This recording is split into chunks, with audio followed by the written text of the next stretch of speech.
Hypnosis is not mind control. I know there are rumors floating around, people being terrified to be hypnotized, and I don't understand why. Because hypnosis is not mind control. It's actually a state where you're in complete control.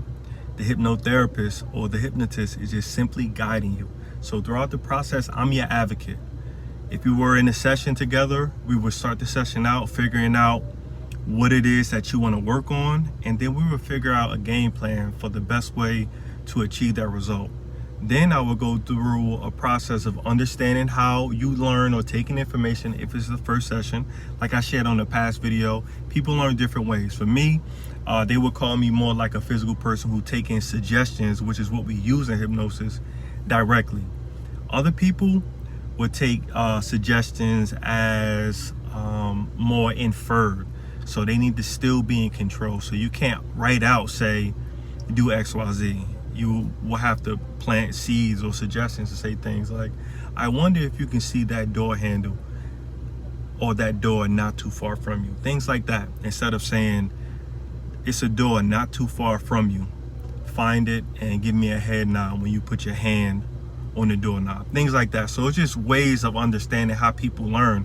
And to figure that out, I will have my client do a test. And in fact, we can do the test really quickly, real quick, and just figure out how you learn. Just play along. So what we'll do is, it's called the suggestibility test, and that's understanding how you learn, what you will be most suggestible to get the best results. And what we'll do is, it'll be a simple finger spread. So I will have you take your right hand just like this, and I will have you have it elevated slightly above your normal line of sight, if I can speak. So you have to look up at your middle finger. Right? And all I will have you do is take a few deep breaths. Then I will have you stare at that middle finger. Then I will say, I will have you stare at that middle finger, and then I will say, take a deep breath, and on the exhale, your fingers will begin separating,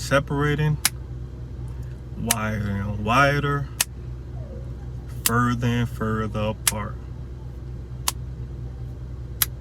Good. Now your hand, if you're physically suggestible like me, you would have been like this. Your right hand would end up like this. Great job. Go ahead and switch to the left hand. We're gonna do the same thing. Slightly elevated above your normal line of sight, so you have to look up at your middle finger and stare. Take a big deep breath, and on the exhale,